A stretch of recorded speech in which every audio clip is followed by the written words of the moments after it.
बिस्मिल्लाहिर्रहमानिर्रहीम। अस्सलाम वालेकुम नाज़रीन, आप देख रहे हैं 92.8 विद सादिया अफसाल। नाज़रीन, इस वक्त सबसे पहले तो बात करेंगे जो सैलाब मुतासरीन हैं। हम खुद भी 92 न्यूज़ के मुख्तलिफ एंकर्स, हमारे रिपोर्टर्स, हम अपने बुलेटिन्स में भी और प्रोग्राम्स में भी जो सूरत हाल है और स्पेशली जिन इलाकों में, जिन शहरों में, जिन गाँव देहातों में ज़्यादा खदशात हैं उनकी निशानदेही कर रहे हैं। इस वक्त हम ये ज़रूर बताना चाहेंगे कि बहुत सारी ऐसी फाउंडेशंस हैं जिनको इमदादी कामों में बहुत ज़्यादा तकलीफ जो है उनका सामना करना पड़ रहा है, क्योंकि बारिश थमने का नाम नहीं ले रही। और यही बात जो है वो मुख्तलिफ हुकूमतें, सूबाई हुकूमतें भी और वफाकी हुकूमत के रिप्रेजेंटेटिव्स की तरफ से भी की जा रही हैं कि रिलीफ वर्क में क्यों दुश्वारियां हैं। लेकिन अगर हम देखें कि बहुत सारे ऐसे इलाके हैं जहां पर बहुत पेशगी इकदाम जो हैं वो लिए जा सकते थे, क्योंकि ऐसा नहीं है कि एक दिन महकमा मौसमियात ने बताया और अगले दिन सैलाब आ गया। ये 2-2.5 महीनों से ये सिलसिला इसी तरीके से जारी है। कल भी बहुत अनफॉर्चुनेट ऐसे ही इंसिडेंट्स हमने देखे जहां पर कोहिस्तान के इलाके में 5 नौजवान जो हैं वो सैलाब में फंस गए थे। एक चट्टान पर चढ़ गए, उन्होंने अपनी जान बचाने की कोशिश की, कई घंटे वहां पर रहे, 1122 से उन्होंने राब्ता किया, कोई उनकी मदद को नहीं आया, कोई हेलीकॉप्टर वहां उनको बचाने के लिए नहीं पहुंचा। और जो इलाके के इर्द गिर्द के लोग थे उन्होंने उनकी हेल्प करने की कोशिश की, रस्सियां फेंकी, लेकिन जाहिर है सैलाब का जोर इस कदर ज्यादा था कि 4 नौजवान जो हैं वो तो उसमें बह गए और एक जो है वो मोजज़ाना तौर पे बच गया। इस पर भी कल तनकीद हुई कि केपी के हुकूमत क्या उन नौजवानों को हेलीकॉप्टर नहीं पहुंचा सकती थी। फिर एक और इसी तरीके से इंसिडेंट है कि एक वालिद जो हैं वो अपनी बेटियों के साथ मौजूद थे उस जगह पर और वहां पे एक रैला आया और उनको बहा कर ले गया। सो इस किस्म की बहुत ज्यादा दर्दनाक मनाजिर और फुटेजेस हमारे सामने आ रही हैं। इस पे बात करेंगे कि क्या वजह है कि ये सैलाब की सूरत हाल भी सियासत की नजर आ रही है हमें। जो इमरान खान साहब के पाकिस्तान तहरीक इंसाफ के जलसे हैं, थोड़ी देर पहले जहलम में उनका जलसा हुआ जहां पर इमरान खान साहब ने कहा कि सैलाब ज़दगान की मदद करने के लिए इस हुकूमत को कोई पैसे देने को तैयार नहीं है। मैं परसों एक टेलीथॉन करके बताऊंगा कि पैसे कैसे इकट्ठे किए जाते हैं। उनके जलसे करने पर जो है वो हुकूमत की तरफ से तनकीद हो रही है। वज़ीर आज़म शहबाज शरीफ साहब ने भी कहा कि जी, नाम लिए बगैर पीटीआई का, उन्होंने कहा एक पार्टी जो है मुल्क को नाकाबिले तलाफी नुकसान पहुंचा रही है। बिलावल भुट्टो जरदारी का स्टेटमेंट आया कि हमारी जो तरजीह है वो तो सैलाब ज़दगान है, अगर इमरान खान को पीटीआई को जल्द से जल्द से खेलने हैं तो वो करते रहें। लेकिन बहरहाल बहुत ज्यादा इस पर तनकीदी बयानात जो हैं वो आ रहे हैं हुकूमत की तरफ से। इन तमाम चीज़ों के हवाले से बात करेंगे और साथ ही साथ कुछ और चीज़ें भी हैं, जैसे कि तैमूर झगड़ा साहब जो कि केपीके के वजीर ख़जाना हैं, क्योंकि परसों बहुत अहम मीटिंग है IMF की और उस तनाजुर में उन पर यह तनकीद हो रही है कि उन्होंने जो मिफ्ता इस्माइल को ख़त लिखा है जिसमें उन्होंने कहा है कि हम अपना सरप्लस बजट छोड़ना हमारे लिए मुश्किल हो जाएगा, क्योंकि वफाकी हुकूमत ने अपनी जो कंडीशंस थी उनको पूरा नहीं किया। लेकिन हुकूमत की तनकीद उन पर यह है, वफाकी हुकूमत की, कि आप हमारे साथ जो IMF का मुआहदा होने जा रहा है उसको डिरेल करने की कोशिशें कर रहे हैं। ये भी बड़ा अहम मौजू है क्योंकि परसों ये बड़ी इंपॉर्टेंट मीटिंग है IMF के साथ। इस पर भी बात करेंगे। मेहमानों का आपसे तारुफ करवा दूं, हमारे साथ कमर जमान कायरा साहब मौजूद हैं, मुशीर हैं वजीर आजम पाकिस्तान के, सीनियर रहनुमा पाकिस्तान पीपल्स पार्टी के। बहुत बहुत शुक्रिया कायरा साहब आपका। डॉक्टर यास्मीन राशिद साहिबा हमारे साथ मौजूद हैं, सीनियर रहनुमा है पाकिस्तान तहरीक इंसाफ की और सूबाई वजीर हैं पंजाब की। बहुत शुक्रिया डॉक्टर साहब आपका भी। Kaira sahab, I want to start with you. पहले तो ये बताइए कि ये जो इस वक्त पूरे मुल्क में हम सूरत हाल देख रहे हैं, कराची से लेके गिलगित बल्तिस्तान तक जो सैलाब की वजह से मुतासरीन की तादाद बढ़ती चली जा रही है, आपकी नज़र में क्या वजह है? क्यों इतना ज़्यादा रिलीफ एंड रेस्क्यू ऑपरेशंस में मुख्तलिफ जगहों पर, किसी एक सूबे में नहीं हर जगह पर इतना ज़्यादा हमें डिले देखने को मिल रहा है? क्यों पेशगी इकदाम आपकी नज़र में ना हो सके? पहले गुजारिश तो ये है कि जो क्वांटम है, जो इसका साइज है कैटास्ट्रॉफी का या सैलाब का, ये बहुत बड़ा है। वो पूरा मुल्क इस वक्त ऑलमोस्ट इसकी 3/4 मुल्क तो इसकी लपेट में आ गया है।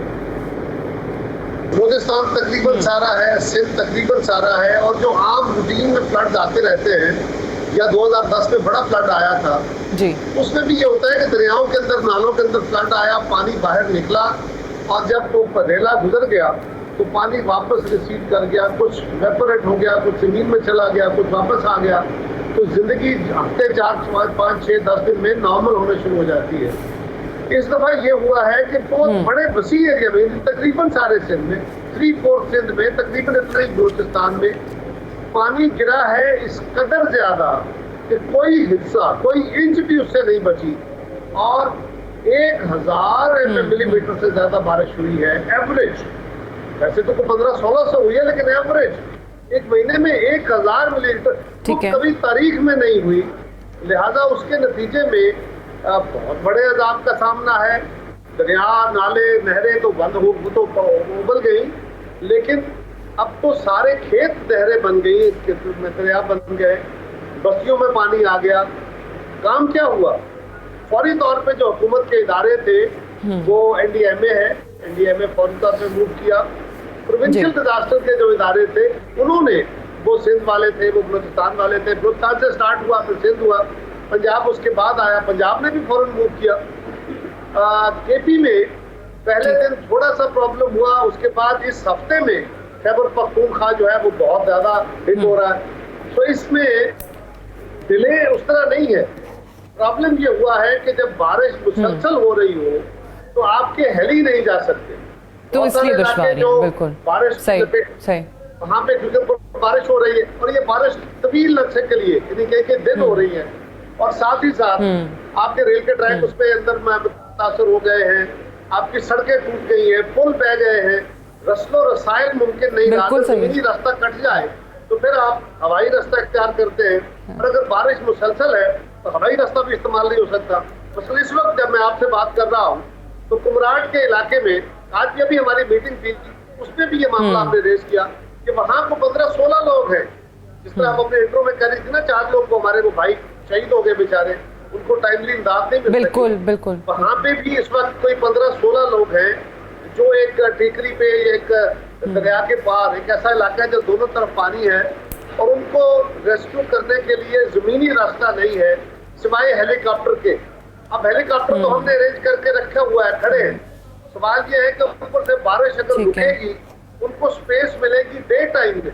रात को तो पहाड़ी इलाके में रेस्क्यू ऑपरेशन नहीं हो सकते, तो बारिश अगर रुकती है, आई थिंक अभी चंद, आप ये सही कह रहे हैं, आई थिंक चंद मिनट्स पहले ही अभी शायद ISPR का इस पे स्टेटमेंट आया है। आई थिंक उनको बाहिफाजत वहां से निकाल लिया गया है, बट ये आप सही कह रहे हैं कि बहुत जगह ऐसी हैं जहां पर लोग फंसे हुए हैं और उनको बिल्कुल सही। अच्छा, मैं moving on, doctor Yasmin Rashid sahiba, obviously सूरत हाल हमारे सामने है और हम ये कह रहे हैं कि अब जहां लोगों को मुश्किलात हैं या जहां खदशात ज्यादा हैं, वहाँ एटलीस्ट इकदाम ताकि हो सके, और जहां जिन चीज़ों की ज़रूरत है, मुख्तलिफ निजी फाउंडेशन जो हैं वो भी कोशिश कर रही हैं, हुकूमत के दायरे भी कर रहे हैं। अब दुनिया से राब्ते में है, हमने डोनर्स को मोटिवेट और मोबिलाइज कर लिया है, और सारी जमातें, अब मेरे ख्याल में परसों ठीक है इस पे शायद APC भी शायद इस पे तलब की जा रही है, ताकि सारी जमातें इस पर सर जोड़े, क्योंकि ये किसी एक हुकूमत के बस का रोक नहीं है, और इस वक्त ब्लेम गेम में भी जाने की जरूरत नहीं। सारी हुकूमतें कोशिश कर रही है, और फेडरल गवर्नमेंट हुकूमतों को सपोर्ट फराहम कर सकती है। फेडरल गवर्नमेंट अपने इदारे, ठीक है, लेकिन ठीक है कायरा साहब, मैं इस पे आते हैं दोबारा, लेकिन इस वक्त मैं डॉक्टर साहब बस ये भी जरा पूछ लूं, क्योंकि अभी खान साहब का जलसा भी हुआ है जेहलम के अंदर, जिसपे आप लोगों की जमात की तरफ से भी, नून लीग की तरफ से भी काफी तनकीद हो रही है कि क्यों जलसे खेल रहे हैं, सैलाब मुतासरीन पर फोकस क्यों नहीं कर रहे हैं। डॉक्टर साहिबा, आप लोगों से बार बार वो कह रहे हैं कि जी इस टाइम पे ये जो आपके जलसे हैं ना, इनको मुअत्तल कर दें। हमें अभी तक ये समझ में आया है, जो मीडिया को इन्फॉर्मेशन दी गई है, कि जहां सैलाब आया हुआ है वहां पे तो हम कोई ना कोई फंड रेजर रखेंगे, और जहां पर सैलाब नहीं है वहां पर जलसे करेंगे। सो ये डिमांड इस वक्त हुकूमती जमातों की है आपसे कि जलसे मुअत्तल कर दें और इस चीज़ को फोकस करें। अच्छा, मेरा ख्याल है सबसे इम्पोर्टेंट ये चीज़ है सादिया, पहले तो हमें ये समझना चाहिए कि व्हाट आर वी सफरिंग, और ये आज की वार्निंग्स नहीं है, ये वार्निंग्स पिछले 15 साल से चल रही हैं on the climate change and global warming. और आपको पता है कि पाकिस्तान का बहुत कम हिस्सा है in the carbon emission. I hope you know that हमारा तो बिल्कुल एक minuscule amount of carbon emission है compare to the big countries, America, China, यहाँ तक कि यूनाइटेड अरब एमिरेट्स। लेकिन याद रखिए कि हम सबसे ज्यादा वल्नरेबल हैं इस क्लाइमेट चेंज के। वजह क्या है? वजह देखिए, दो बहुत अहम वजह है। एक तो नेचुरली मेजॉरिटी हमारे लोग जो गुर्बत की सतह से नीचे रहते हैं वो वैसे ही वल्नरेबल हैं। फिर सबसे बड़ी बात है आपकी बहुत बड़ी पॉपुलेशन है, और वो पॉपुलेशन इस तरह स्प्रेड आउट हुई भी है, और जो हमारी बस्तियां बनी और ये जो घर बने ये बेहंगम तरीके से हम बढ़ाते चले गए, और बहुत जगह पे जो नदी नाले जिनको इनक्रोच नहीं करना चाहिए था, जो स्टॉर्म ड्रेन्स थी, उनको बंद कर दिया गया। अब ये these are the factors which we need to address. जब हालात अच्छे होते हैं हमारा ध्यान बिल्कुल इस तरफ नहीं आता, और हमारा आना चाहिए, क्योंकि ग्लोबल वार्मिंग तो अब एक फिनोमेना है जिसको पूरी दुनिया ने एक्सेप्ट कर लिया है, और हमें इस बात का पता होना चाहिए कि हमसे ज्यादा सबसे ज्यादा सफर करेंगे। अब आया मसला कि जी देखें, बिल्कुल कायरा साहब बिल्कुल सही फरमा रहे हैं कि इस वक्त ये सैलाब इतना बड़ा सैलाब है कि वो वाली बात है कि इट इज अनप्रेसिडेंटेड। हमने 2010 का सैलाब जो है वो भी देखा, पर जो इस सैलाब के रेले हैं उसका कोई मुकाबला नहीं है, और जितनी बारिश मुसलसल होती चली जा रही है, हर किस्म की जो रेस्क्यू एफर्ट्स हैं वो आप देखें ना। आप लोगों को एवैक्यूएट करें तो कहाँ एवैक्यूएट करें? किसी ड्राई लैंड पे एवैक्यूएट करेंगे ना। आपके पास अगर ड्राई लैंड ही ना रहे तो लोगों को कहाँ बिठाएंगे? आपके सामने है इस वक्त राजनपुर और जामपुर, फिर सबसे बड़ी बात है डीजी खान वगैरह, जो हमारे सबसे ज्यादा मुतासिर पंजाब के इलाके हैं, वहां लोग जो हैं वो सड़कों के ऊपर आके उनको हमने टेंटेज दे के उनको वहां, because that's the only dry area available. मुसलसल रेस्क्यू का काम भी हो रहा है, क्योंकि मेरा नेचुरली एज अ हेल्थ का वो we are constantly in touch with rescue 1122 and they are performing very well. बहुत ज्यादा मेहनत कर रही हैं इस वक्त वो साउथ के अंदर लोगों को। देखिए ना, हम क्या स्टेप्स हैं, फर्स्ट यू रेस्क्यू देम, फिर उनके बाद आप इंश्योर करें को उनको ईटेबल्स मिल जाए, खाना पीना मिल जाए, और कुछ सर के ऊपर कोई छत हो जाके वो भीगे ना, and then you have to eventually. तो इस पे सब पे बाकायदा प्लान्स बने हुए हैं। We are all working on it. यहां तक कि आज खान साहब ने एक बड़ी प्रोलॉन्ग 2.5 घंटे की हमारी मीटिंग सबकी हुई है, जिस मीटिंग के अंदर instructions have already been given. Not only वो टेलीथॉन भी करने लगे हैं जिसमें वो is going to appeal to the world, और जी जिसपे आज उन्होंने कहा कि हुकूमत को तो कोई पैसे देने को तैयार नहीं है, परसों टेलीथॉन करके फंड्स जमा करेंगे। बात देखिए, इंशाल्लाह इसी पाकिस्तान के लोगों के लिए करेंगे ना। ये तो नहीं उन्होंने कहा कि मैं पंजाब को और खेती को दूं, उन्होंने कहा कि पूरे पाकिस्तान के लिए मैं जमा करूंगा, और पूरे पाकिस्तान के लिए वो कोशिश यही करने लगे ना कि भाई हम पैसे बाहर से जो आए वो पैसे भी इकट्ठे करें, जो और एड आए, और सबसे हम एड मांगे। और हमारा जो अपना डायस्पोरा है बाहर, वहां तकरीबन आपको पता है 1 करोड़ बंदा बाहर रहता है, वो खुद उनको सबको बड़ी तकलीफ है। They are all pitching in, और इंशाल्लाह बहुत उम्मीद है कि we will be able to get a lot of funding also. अब इंपॉर्टेंट क्या चीज है? इंपॉर्टेंट ये चीज है कि वी हैव टू अंडरस्टैंड कि इस वक्त हमारी जो, जिस तरह इन्होंने कायरा साहब ने बिल्कुल सही कहा, अगर बारिश मुसलसल बरसती रहेगी तो आपके लिए रेस्क्यू करना दुनिया का मुश्किल तरीन काम है। अभी जो स्वात के अंदर तबाही हुई है वो तो आपके सामने है, वो किसी से कोई चुपी ढकी बात तो नहीं है। कुनहार दरिया के अंदर से जब जिस तरह रेला आया तो जो साहिल के ऊपर सारी चीजें सब कुछ बहा के ले गया। नुकसान आपका हैज गॉन इनटू बिलियंस। आपकी खड़ी क्रॉप्स जो हैं वो खत्म हो गई हैं, सब कुछ। ये तो देखिए, अभी तो जान बचाएंगे, बिल्कुल सही। जान बचाने के बाद रिकवरिंग फ्रॉम दिस स्टेजेस हैं। पहले तो आपने लोगों को वहां से निकालना है, पहले तो रेस्क्यू करना है, फिर रिलीफ है जिसमें बहुत सारे खाने पीने की चीजें हैं, पहनने को नहीं है, माल मवेशी जो हैं वो लोगों के बह गए हैं। फिर उसके बाद की आखिरी स्टेज जो है वो रिहैबिलिटेशन है कि आपने कैसे उनके इलाकों को उनके घरों में वहां पे उनको वापस आबाद करना है, और वो तभी होगा जब ये बारिश का सिलसिला रुकेगा। अच्छा कायरा साहब, ये मुझे बताइए, देखिए मुझे एक चीज, जैसे मैंने कल भी जिक्र किया था कि बहुत जगहों पे हम देखते हैं कि क्राइसिस में भी लोग बड़ी अपॉर्चुनिटीज तलाश करने की कोशिश करते हैं, और मुझे जाती तौर पर कहते हुए बड़ी तकलीफ होती है। जैसे कल एक इंसिडेंट का पता चला कि कुछ जगहों में खैमों की जरूरत है, टेंट्स की जरूरत है, जहां 4,000 का मिलता था उसकी कीमतें बढ़ा के जो है 20-20, 25-25 हजार कर दी गई हैं। अब आप लोग भी अपील कर रहे हैं हुकूमत की सतह पे, ऑब्वियसली आवाम से, कि मदद करें। How can people help?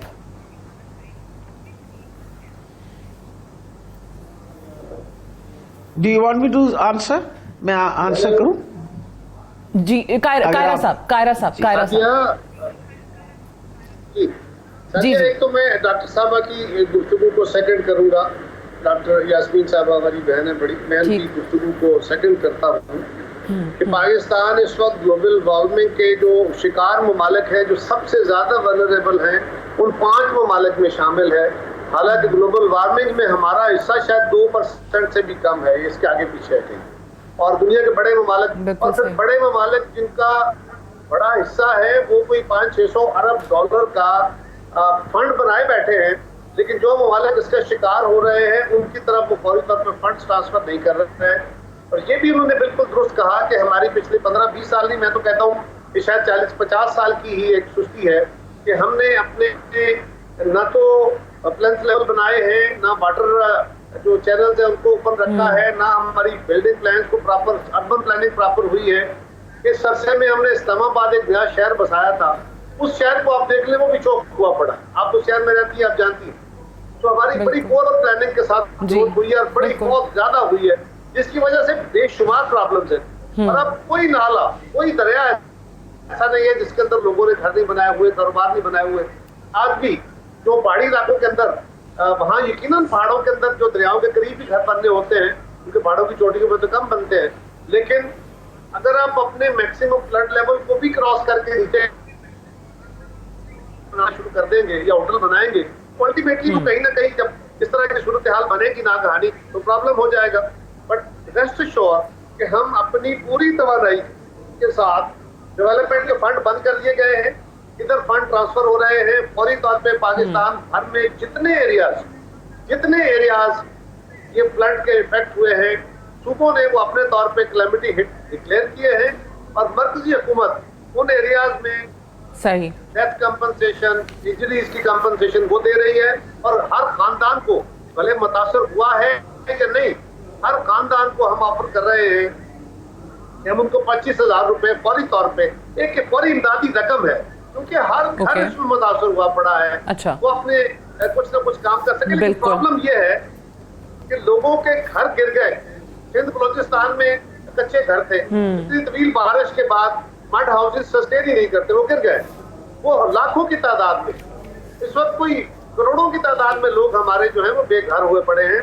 और उन घरों का आलम यह है कि वहाँ जो इंसान तो थे, उनके नुकसान हुए, जो माल मवेशी था, लेकिन वहाँ पे जो गल्ला था वो भी गया।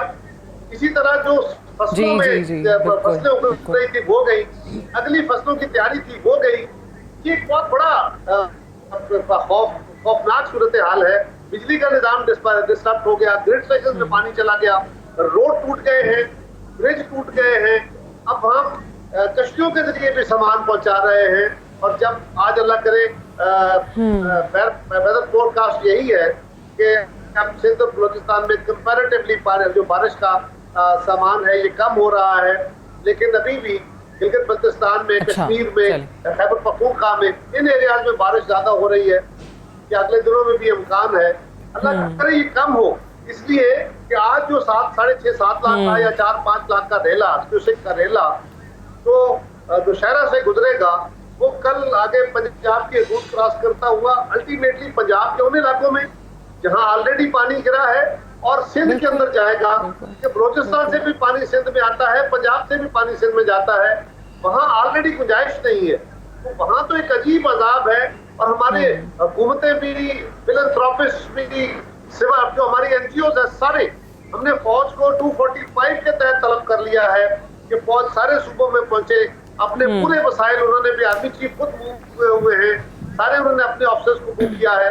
सही, बिल्कुल ठीक। बावजूद आज अच्छा, ये आपकी बात सही है। और जैसा आपने कहा कि अल्लाह करे कि थोड़ा सिलसिला कम हो बारिशों का, ताकि इन इकदामात को हम तेजी से आगे बढ़ा सकें। मुझे एक सवाल क्विकली डॉक्टर साहबा से भी करके मैं जी मुझे फिर ब्रेक लेनी है, फरमाइए, मुकम्मल कर लीजिए। कोशिश है, कौमी यकजहती की कोशिश है, इंशाल्लाह हम वो भी करेंगे।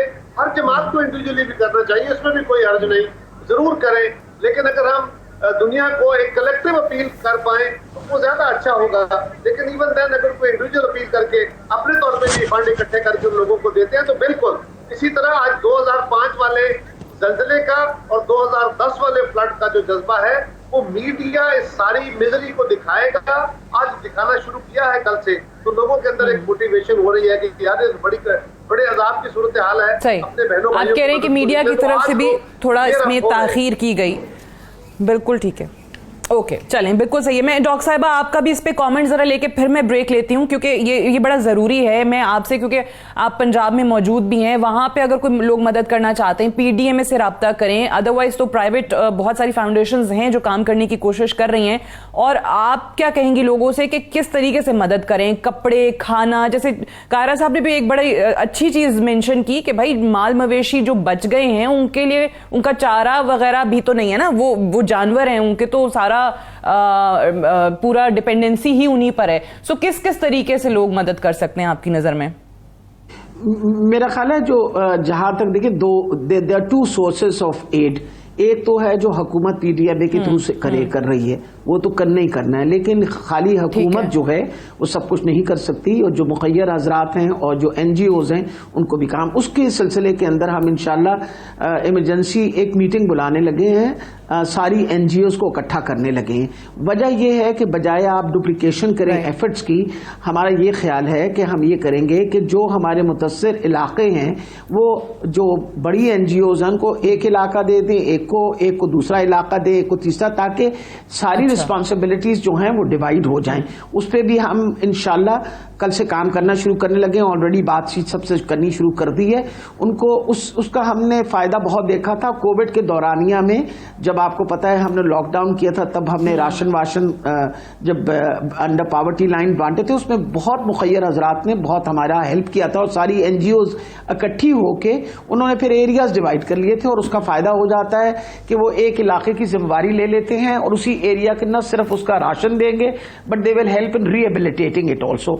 तो उसके लिए इंशाल्लाह हम कल से ये सारा काम शुरू करने लगे हैं, और बहुत उम्मीद है कि देखिए जहां तक पाकिस्तान का ताल्लुक है, एक बात मैं सादिया मैं एक बात बताती चली जाऊंगी बेटा, जहां तक ताल्लुक है पाकिस्तान का, अल्लाह ताला ने हम पे बड़ी मेहरबानी की है। ये बड़ी अच्छी कौम है, मुश्किल वक्त के अंदर जिसके पास बड़ा थोड़ा भी होता है वो भी अपना हिस्सा बांट के दे देता है, तभी हम अल्लाह ताला की मेहरबानी से अब तक सरवाइव करते आ रहे हैं। तो इंशाल्लाह मुझे उम्मीद है कि सारे जब मिलके इस आफत के खिलाफ हम मिलके काम करेंगे तो बहुत हालात बेहतर हो जाएंगे इंशाअल्लाह ताला। मुझे एक ब्रेक लेनी है, ब्रेक से वापस आएंगे, हम डिस्कशन को यहीं से आगे बढ़ाएंगे। Stay tuned.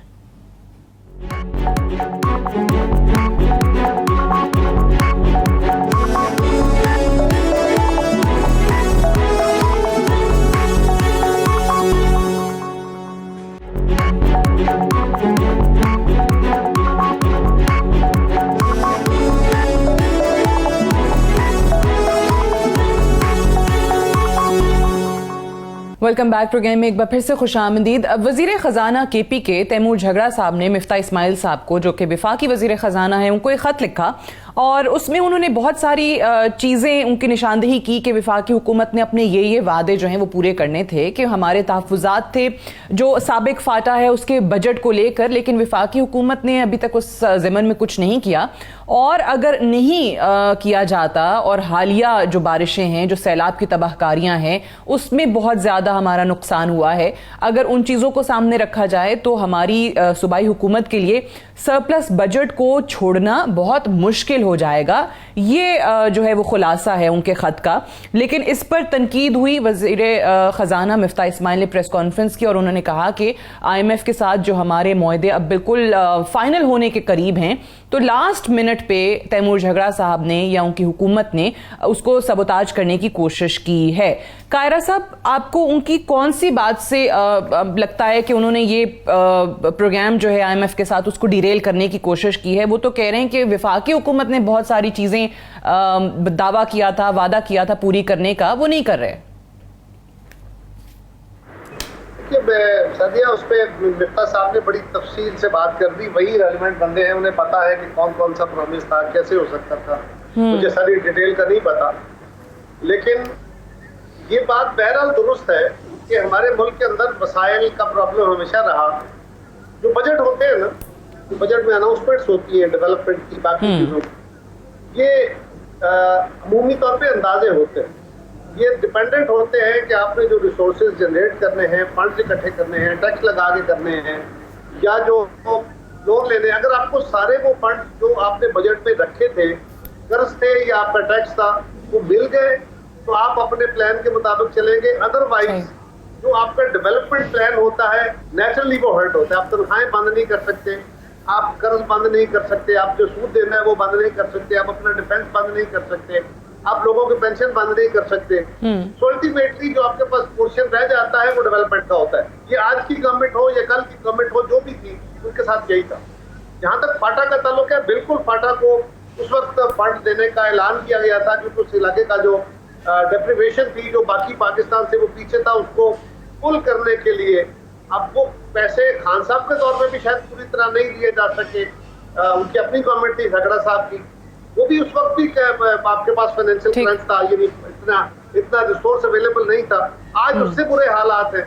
यानी इस वक्त ये हुआ कि जब हमारी गवर्नमेंट आई है तो आते ही जो सूरत हाल बनी, आलमी मंडी में तेल की कीमतें एकदम शूट की और हमें लोगों को रिलीफ देने के लिए जो सब्सिडी दी उसको जारी रखने के लिए इमीडिएटली आखिरी जो चौथा क्वार्टर होता है, जो डेवलपमेंट के पैसे होते हैं ना, ये क्वार्टर वाइज रिलीज होते हैं, तो आखिरी क्वार्टर यानी 3 महीने के पैसे सारे सूबों के रोके गए।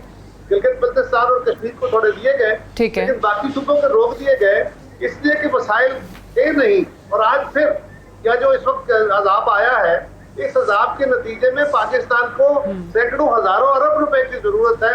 दुनिया कितनी सपोर्ट करेगी ये बात का इशू है, लेकिन पाकिस्तान ने तो बहरहाल इसके लिए एफर्ट करनी है।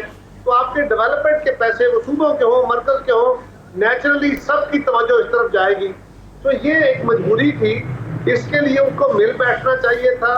और इस वक्त पाकिस्तान को IMF का प्रोग्राम तो वही प्रोग्राम है ना जो हमसे पहली गवर्नमेंट ने एग्री किया था, और एक मजबूरी है। मैं ये नहीं उनको ब्लेम कर रहा कि उन्होंने क्यों किया, उनकी भी एक मजबूरी थी, वसाइल नहीं थे।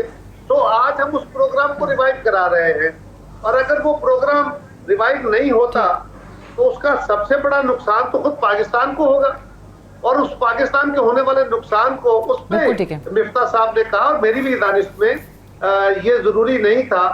असल में उससे पहले फवाद चौधरी साहब ने एक दिन जो बात किया, एक दिन पहले कही कि हम पंजाब और KPK की हुकूमतें फेडरल गवर्नमेंट को इस मामले में सपोर्ट नहीं करेंगे। ये फेडरल गवर्नमेंट का इशू नहीं है, ये शहबाज शरीफ की गवर्नमेंट को सपोर्ट नहीं है। Basically it is Pakistan. आज अगर पाकिस्तान डिफॉल्ट करता है, आज अगर मुल्क की बात है, बिल्कुल सही तो मुल्क की बात है, और उसके ऊपर अल्टीमेटली ना तो झगड़ा साहब को किसी ने बुरा भला कहना है, ना फवाद चौधरी को। इल्जाम फिर PTI और इमरान खान पे आएगा, गाली फिर हुकूमत को पड़ेगी कि ये नाकाम। बिल्कुल ठीक है। अच्छा, ये बात सही है, ये बात सही है। आपने ये मुझे अच्छा लगा, आपने कहा कि जी अगर पिछली हुकूमत ने भी ये किया तो फिर ऑब्वियसली उन्होंने भी मजबूरी में किया। और डॉक्टर साहिबा आपको भी पता है कि ये IMF का प्रोग्राम रिवाइज करना बहुत ही इनएविटेबल है हमारे लिए। सो ये लास्ट मिनट पे क्यों इस तरीके से कर दिया? अगर कल को खुदा न खास्ता मामला डिरेल होता है लेट्स से, तो फिर वो इल्जाम आपकी हुकूमत पर या इमरान खान साहब पे लगेगा। जी देखिए, सबसे बड़ी बात है कि दिस इज नॉट कि अभी हुई ये बात, पिछले 2 महीने से आज मेरी बड़ी डिटेल तैमूर झगड़ा से सारी बात हुई थी। I discussed it with him, क्योंकि नेचुरली वो और मैं offer because is also health minister भी हैं वो वहाँ के। उनसे जब डिटेल में बात हुई, उसने कहा आज 2 महीने से मैं कोशिश कर रहा हूँ कि मैं मिफ्ता से इस्माइल साहब से मिल लूँ। He has asked that I need to come and discuss these matters with you. Miftah sahab ने नहीं टाइम दिया उनको। He mentioned this in his letter, खत लिखे, और ये पहली दफा नहीं खत लिखे। हाँ, और उन्होंने ये भी मैं आपको बता दूं कि he constantly asked him for time to come and discuss. Is a very sensible man, एक समझदार आदमी है जो उनके पास जाके डिस्कस करना चाह रहा था सिचुएशन। अब आप ये बताइए कि उसने क्या गलत बात कह दी। सबसे बड़ी बात है, फाटा जो है उसकी सारी रिस्पॉन्सिबिलिटी, यहां तक कि जो सेहत कार्ड है, जो ज्यादा सबसे बड़ी बात है कि सेहत कार्ड उनके जो अलहदा जो फेडरल गवर्नमेंट ने बजट देना था, उन्होंने कहा नहीं, अब खैबर पख्तूनख्वा अपने बजट में से उनके सेहत कार्ड को भी सपोर्ट करे। आपको पता है this is what they did, they announce this. अच्छा, अब इम्पोर्टेंट ये चीज है कि उसने ये सारी बात बताई कि इस वक्त जो ये कुदरती आफात आए हैं, अब आपके सामने कायरा साहब ने ये फरमाया है कि डेवलपमेंट बजट्स भी हमको सब कुछ डाइवर्ट करना पड़ेगा टुवर्ड्स रिहेबिलिटेशन एंड एवरीथिंग। तो उसने कोई गलत बात तो नहीं कही, उसने तो एक मजबूरी बताई है। और या तो ये हो कि वो राब्ते में ना रहना चाहे। अब मिफ्ता का तो ये बड़ी ज्यादती है कि आके इल्जाम आप आके क्यों, वो कहते हैं कि जी अब तो वो वाली बात है, करनी जरूर है तरीके इंसाफ की बात। अगर कोई सेंसिबली भी आपसे बात करे, आप बात भी ना करने को तैयार हो, आप मुलाकात करने को भी तैयार ना हो, आप सुनने को भी तैयार ना हो, and then out of the blue आप उठा के और इल्जामात भी आप लगाएं, कमाल है। वैसे मैं तो कई दफा हैरान होती हूं। तैमूर झगड़ा के ये बयान पे I think my personal opinion that he is, आपने सही कहा that he is a very reasonable man, उनकी बात सुन लेनी चाहिए थी मुलाकात करके। बट डॉक्टर साहिबा जो कायरा साहब कह रहे हैं, जो कल फवाद चौधरी ने कहा है कि भाई अगर IMF का प्रोग्राम है तो इसको हम KPK में पंजाब में इंप्लीमेंट नहीं करेंगे, ये चीज जो है वो बड़ा एक गलत मैसेज कन्वे करती है।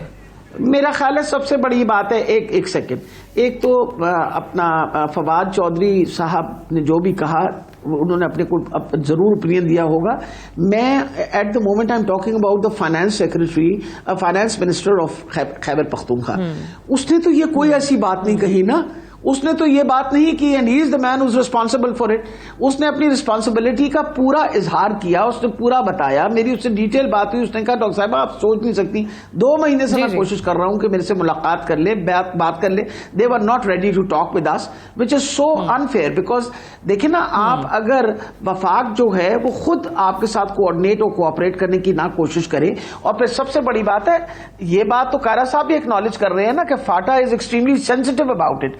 अगर हमने फाटा को मर्ज किया है तो नेचुरली उसके लिए बजट भी चाहिए होगा, सब कुछ चाहिए होगा। अगर आप हमें नहीं देंगे, हम उनको किस तरह अपने साथ रखेंगे, हम उनको क्या देंगे to ensure that they stick with us, मतलब हमारी क्या कोशिश है। सो मेरा ये ख्याल है कि criticism for the sake of criticism नहीं होना चाहिए, हम सिर्फ तनकीद इस वजह से करें क्योंकि हम आपस में बैठे हुए।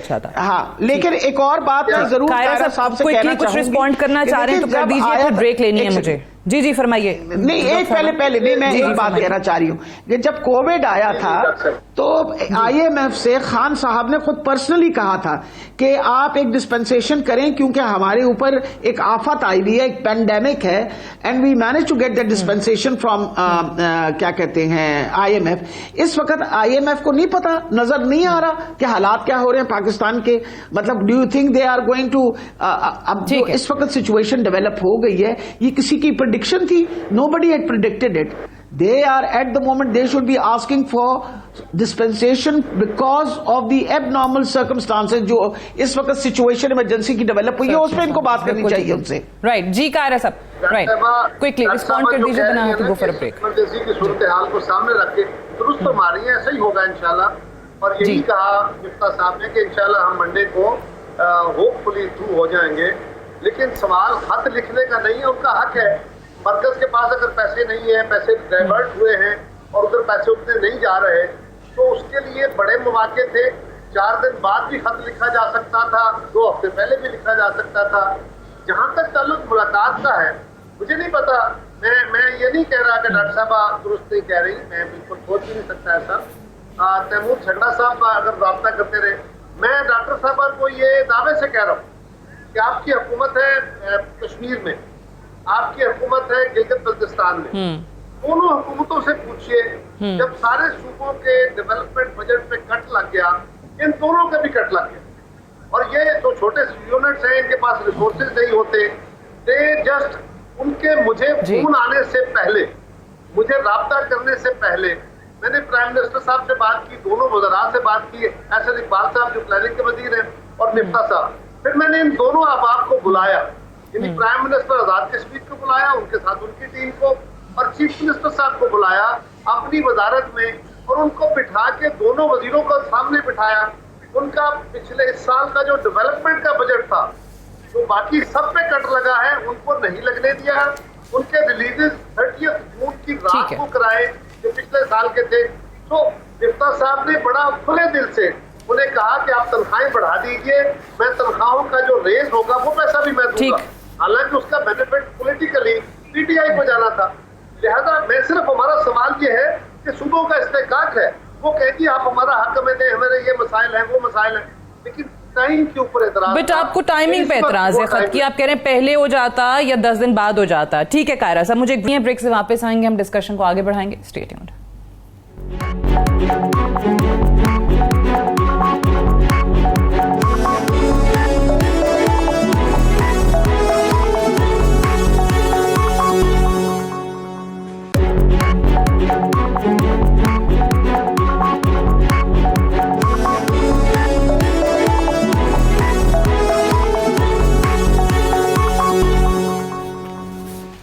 वेलकम बैक प्रोग्राम में एक बार फिर से खुशामदीद। एक तरफ ऑब्वियसली अवाम सैलाब की वजह से परेशान है, महंगाई दूसरा सबसे बड़ा इशू इस वक्त सैलाब के बाद लोगों का बना हुआ है।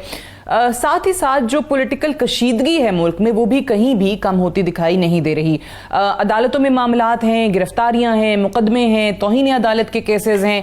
ऐसे में जो पंजाब की हुकूमत है और यहाँ पर वफाक की हुकूमत है उनकी चपकलिश भी किसी से छुपी हुई नहीं है। जो पंजाब के हमारे वजीर दाखिला हैं हाशिम डोगर, उन्होंने ऐलान किया है कि अब हम राना सनाउल्लाह को गिरफ्तार करेंगे और वो ये कहते हैं कि अगर नून लीगी कायदीन के खिलाफ कार्रवाई पहले हो जाती तो ये शहबाज गिल वाला इंसिडेंट ना होता। तो डॉक्टर साहिबा, क्या वाकई आप लोग राना सनाउल्लाह साहब को गिरफ्तार करने जा रहे हैं? बेटा मेरा बस चलता तो आज से मैंने 3 महीने पहले उनको गिरफ्तार कर लेना था। आपको पता है मेरे साथ क्या हुआ था? आई होप यू रिमेम्बर दैट। याद है आपको? जी मुझे पता है, मुझे पता है, कम से कम झूठ that is very unfortunate. Exactly, वो तो किसी सूरत भी उस पे जितनी उस पे मजम्मत की जाए कम है। घसीट के तो फिर बेटा किसने करवाया ये? आपका क्या ख्याल है मेरी दिन? आज मैंने जाके, आप सोचे, मैं इस हुकूमत के दौरान जो ये 4 महीने के मैं गली गली फिरती रही, किसी ने मेरी FIR नहीं दर्ज की। आपको पता है I went from pillar to post, किसी ने मेरी FIR नहीं दर्ज की, जबकि आपके पास सारा एविडेंस था जो शो कर रहा था कि जो मेरी उम्र है कि जिस तरीके से मुझे घसीटा जा रहा था वहां, और फिर जिस तरीके से गाड़ी तोड़ी मेरी, और कोई इसका कोई बंदा जवाब देना हो, मैं वैसे पूछूं, होना तो चाहिए ना कोई तो पूछने वाला हो ना, या it's a law of the jungle. बिल्कुल, मैंने तो आज उनके खिलाफ दोबारा इस्तगासा करने लगी हूँ। वजह ये है कि बेटा ये बात नहीं है, बात ये है कि nobody should be above law. I don't consider my self above law, और मैं अबव लॉ किसी और को भी नहीं समझती। और ये राना सनाउल्लाह ही थे जिनके वक्त के अंदर आपको पता है कि मॉडल टाउन का इंसिडेंस भी हुआ। कायरा साहब ये फरमाइए, वो कह रही हैं कि कायरा साहब के लिए भी सपोर्ट करना मुश्किल होगा। एतजाज एहसन साहब का भी बयान आपने सुना होगा, वो ये कहते हैं कि जी राना सनाउल्लाह जो हैं वो पाकिस्तान पीपल्स पार्टी के लिए बायस शर्मिंदगी हैं। ठीक कहते हैं। इस पे रखें, मेरा ख्याल है कि अगर हम इस पे ही मौजूद रखें जो फ्लड्स हैं तो ज्यादा मौजूद रहेगा। राना सनाउल्लाह साहब ने जो किया, अपनी सियासी मजबूरियां होती हैं, अगर उनके खिलाफ KPK में कई सालों या कई महीनों के बाद इंसिडेंट के पर्चे हो जाते हैं। गुजरात में 2021 में होने वाले वाकये में पर्चा 2022 में अगस्त में होता है, तो ये भी बहुत कुछ बोल रहा है कि आज की हुकूमत क्या कर रही है। और जो इंटीरियर मिनिस्टर या होम मिनिस्टर पंजाब इस वक्त गुफ्तगू फरमा रहे हैं, वो गुफ्तगू भी बड़ी आला नस्ल की है, उसको भी देखने की जरूरत है। इस टेंशन से किसी का फायदा नहीं होने वाला, किसी का भी। इमरान खान साहब के खिलाफ जो केस दर्ज हुआ है वो एक मैजिस्ट्रेट ने कराया है, वो सरकारी मुलाजम जो खुद उसके इफेक्टेड है उनकी तरफ से एक सरकारी मुलाजम ने जमा कराया है या दाखिल कराया है। बाकी खान साहब को उस जो बयान उन्होंने दिया, जो तकरीर उन्होंने की, उस पर सिर्फ हुकूमत ने नोटिस नहीं लिया बल्कि अदलिया ने भी नोटिस लिया, और अदलिया का नोटिस हुकूमत के कहने पे नहीं है, वो किसी इंतकामी कार्रवाई ठीक है, इसको छोड़ दीजिए। क्या कर रही है टाइम हमारे पास,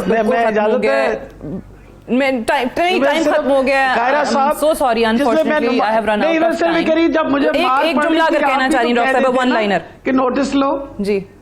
मैं तो कायरा साहब से कह रही हूँ कि जिस वक्त मुझे मार पड़ रही थी और जिस वक्त मुझे घसीटा जा रहा था, तब आपको कायरा साहब आप कह देते था, मैंने उस वक्त भी शोर किया था, मैं आपका इतना एहतराम करता हूँ, आपकी तरफ उठने वाली उंगली मुझे बुरी लग रही थी, लेकिन वो ठीक है, स्पर ऑफ द मोमेंट हुआ, मैं कभी उसको सपोर्ट नहीं कर सकता। बिल्कुल सही, बात दुरुस्त है। चले, आई रियली अप्रिशिएट दैट। बहुत बहुत शुक्रिया कमर जमान कायरा साहब, डॉक्टर यास्मीन राशिद साहिबा प्रोग्राम में ज्वाइन करने के लिए। That's all for tonight, I will see you tomorrow इंशाल्लाह। इजाजत दीजिए, खुदा हाफिज।